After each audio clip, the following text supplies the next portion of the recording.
Selamat pagi teman-teman kelas 5. Bagaimana kabarnya? Pak Martin harap kalian dalam keadaan sehat selalu ya. Nah, pada pembelajaran agama hari ini ya, kita akan belajar tentang Roh Kudus menguatkan hati para rasul, di mana kalian kemarin sudah menyimak ya video tentang Yesus disiksa, wafat ya dan bangkit. Nah, setelah itu apa kejadiannya? Nah, ini kita melanjutkan yang kemarin ya. Ini masih berhubungan dengan yang kemarin. Materinya. Roh Kudus menguatkan hati para rasul ya. Sebelum kita mulai pembelajaran, kita buka dengan doa terlebih dahulu. Ambil sikap doa dan mari kita berdoa dalam nama Bapa dan Putra dan Roh Kudus. Amin. Allah Bapa yang maha baik, kami mengucap syukur atas rahmat-Mu sehingga kami dapat berkumpul untuk belajar. Kami mau belajar bagaimana para rasul-Mu Kau penuhi dengan Roh Kudus sehingga mereka bersedia menjadi saksi-Mu. Terangilah kami agar kami dapat mengembangkan diri menjadi saksi-Mu. Amin. Dalam nama Bapa dan Putra dan Roh Kudus. Amin. Nah, dalam pembelajaran kali ini ya tentang Roh Kudus menguatkan hati para rasul, para murid Yesus merasa harapannya pupus ketika Yesus wafat di salib.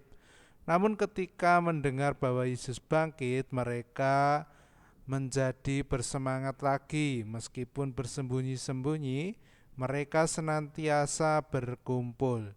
Yesus meminta para murid untuk menunggu sampai diperlengkapi dengan kekuatan dari Yang Maha Tinggi.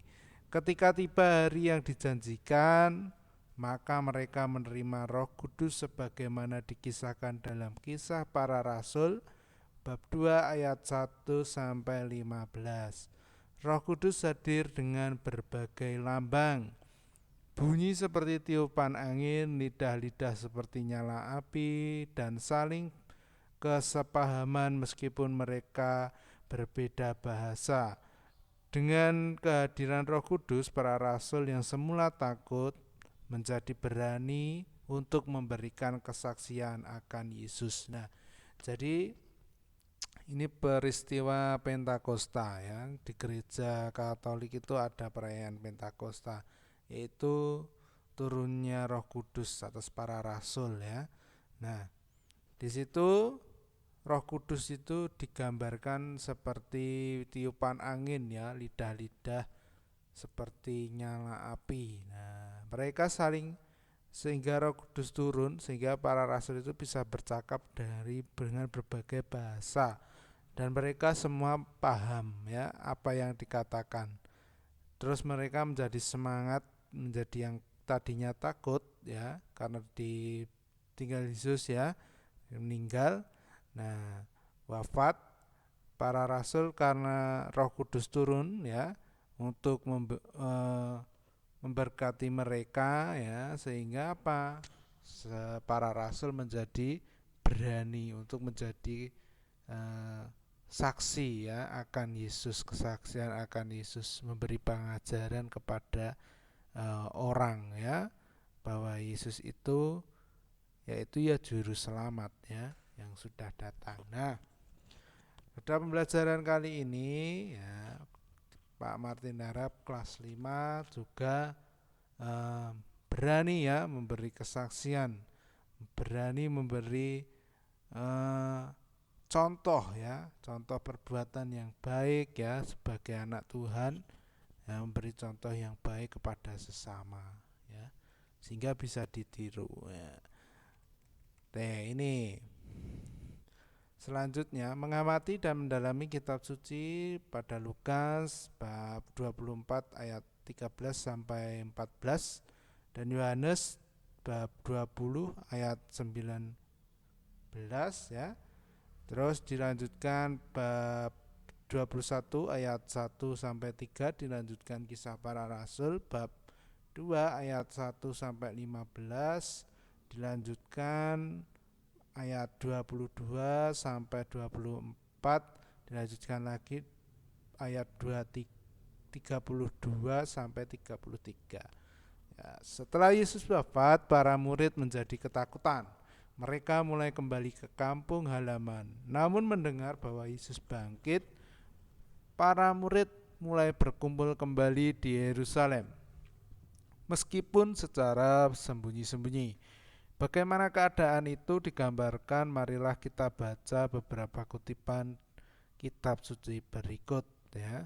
Pada hari itu juga dua orang dari murid-murid Yesus pergi ke sebuah kampung bernama Emmaus yang terletak kira-kira 7 mil jauhnya dari Yerusalem, dan mereka bercakap-cakap tentang segala sesuatu yang telah terjadi. Ketika hari sudah malam pada hari pertama minggu itu, berkumpullah murid-murid Yesus di suatu tempat dengan pintu-pintu yang terkunci karena mereka takut kepada orang-orang Yahudi. Pada waktu itu datanglah Yesus dan berdiri di tengah-tengah mereka dan berkata, "Damai sejahtera bagi kamu." Kemudian Yesus menampakkan diri lagi kepada murid-muridnya di pantai Danau Tiberias, dan ia menampakkan diri sebagai berikut. Di pantai itu berkumpul Simon Petrus, Thomas yang disebut Didimus, Natanael dari Kana yang di Galilea, anak-anak Zebedeus, dan dua orang muridnya yang lain. Kata Simon Petrus kepada mereka, "Aku pergi menangkap ikan," kata mereka kepadanya. "Kami pergi juga dengan engkau." Mereka berangkat lalu naik ke perahu, tetapi malam itu mereka tidak menangkap apa-apa.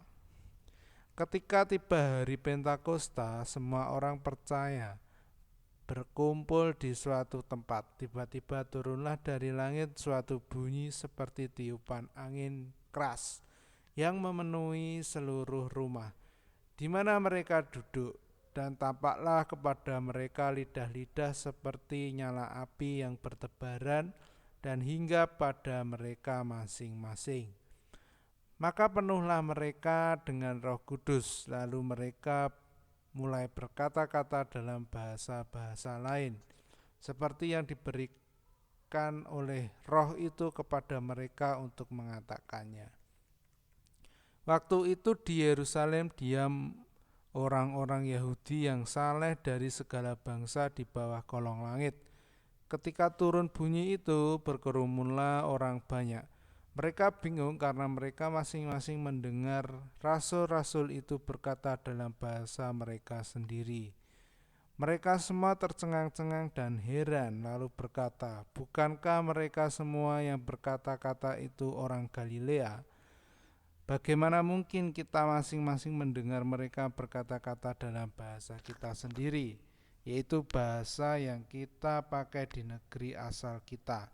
Kita orang Parsia, Media, Elam, penduduk Mesopotamia, Yudea dan Kapadokia, Pontus dan Asia, Firgia dan Pamfilia, Mesir dan daerah-daerah Libya yang berdekatan dengan Kirene. Pendatang-pendatang dari Roma, baik orang Yahudi maupun penganut agama Yahudi, orang Kreta dan orang Arab. Kita mendengar mereka berkata-kata dalam bahasa kita sendiri tentang perbuatan-perbuatan besar yang dilakukan Allah. Mereka semua tercengang-cengang dan sangat termangu-mangu sambil berkata seorang kepada yang lain, "Apakah artinya ini?" Tetapi orang lain menyindir, "Mereka sedang mabuk oleh anggur manis." Maka bangkitlah Petrus berdiri dengan ke-11 rasul itu, dan dengan suara nyaring ia berkata kepada mereka, "Hei kamu orang Yahudi dan kamu semua yang tinggal di Yerusalem, ketahuilah dan camkanlah perkataanku ini. Orang-orang ini tidak mabuk seperti yang kamu sangka, karena hari baru pukul 9. Hai orang-orang Israel, dengarkanlah perkataan ini.